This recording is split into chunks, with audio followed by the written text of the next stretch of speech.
On Tuesday, the 5th of April and Wednesday, the 13th, Liverpool will face Benfica in the quarter-finals of the Champions League. The first leg on the 5th of April takes place in Lisbon, and the two clubs will round off the tie at Anfield on the 13th in a bid to meet either Bayern Munich or Villarreal in the semi-finals. But what do we know about Benfica? Some may be surprised to see them reach this stage of the competition, so here's a detailed profile on the club. The two clubs have previously met in the Champions League once, back in the last 16 in 2007, when the Lisboetas stunned the reigning champions at Anfield with a 2-0 win, heading through 3-0 on aggregate. In the European Cup, the pair met in 3 knockout ties, with the Reds coming out on top in the quarter-finals during the winning years of 1978 and 1984, and also the 1985 second round.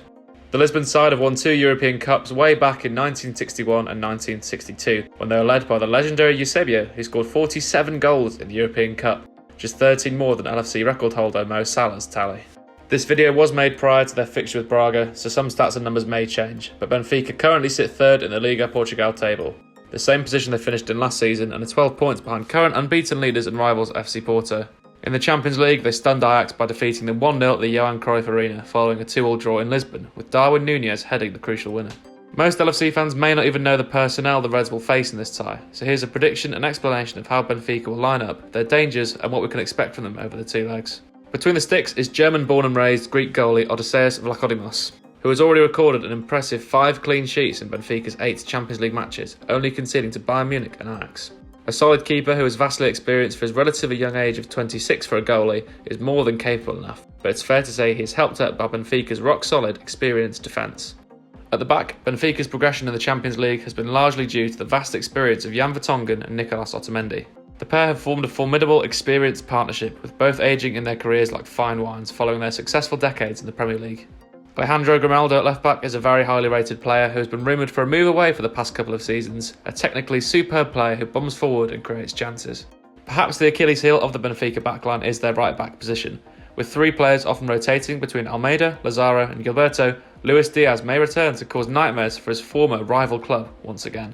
In midfield, former Dortmund holding midfielder Julian Weigl has been in the form of his career so far, earning a recent Germany call-up in March as a testament to his performances, starting in their 2-0 win over Israel. Weigl is vastly experienced at his young age of 26 and is proving to be one of the most informed number 6s on the continent this season. Accompanying the German is a position of rotation in their lineup. Typically Frenchman Suelo Metier has been preferred to former West Ham and Inter Milan midfielder João Mario and former QPR star Adel Taarabt, who revived his fine form last season in Lisbon but hasn't quite hit the heights this year. On the wings is the exciting pair of Everton and Rafa Silva. Everton and Rafa. That sounds like a good combination for Liverpool fans, but I can't seem to think why. This Everton is one who may actually pose a threat to Liverpool and isn't at risk of relegation in spite of his name. Though the tricky Brazilian is yet to hit the high hopes of his long-awaited 2020 transfer to Europe, decreasing in value from 36 million to currently being 16 million according to Transfermarkt. On the right-hand side is Rafa Silva, also just known as Rafa, a rapid, nippy little winger who, similarly to Grimaldo, has unexpectedly remained at Benfica despite being tipped for a move away almost every summer transfer window in memory. That said, Rafa is in unbelievable form this season, racking up 12 goals and a whopping 17 assists so far, so will undoubtedly be a dangerous outlet for the Lisboetas. In the number 10 role, Benfica typically rotate between young rising Portuguese star Gonzalo Ramos and star signing Roman Yaremchuk, who had a brilliant Euro 2021 for the Ukrainians. The Ukrainian has been typically preferred in big games such as this quarter-final, whilst I'm sure we all saw the emotional scenes when Benfica brought Yaremchuk onto the pitch to a standing ovation following the Russian invasion. And in the number 9 role is arguably the star player and true danger man of this Benfica side, young Uruguayan forward Darwin Núñez. Núñez was signed from Spanish second division side Almeria, and what a find he was for the Lisbon side.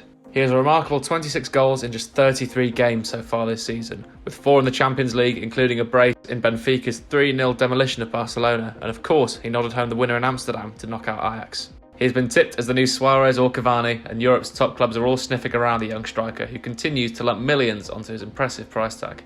Tactically, Benfica are a pure counter-attacking side. They sit back with their vastly experienced defensive unit and wait for counter-attacking opportunities through their widely positioned fullbacks, wingers and forwards. This is likely to mean the Reds will dominate possession but face difficulties breaking their backline and the nuisance that is Julian Weigl in midfield. With the fullbacks likely to bomb forward, the Reds will need to be wary of the counter-attacking threat that Everton, Rafa and Núñez will pose to them at the back. Let us know your thoughts ahead of the tie and of course your score prediction in the comments below.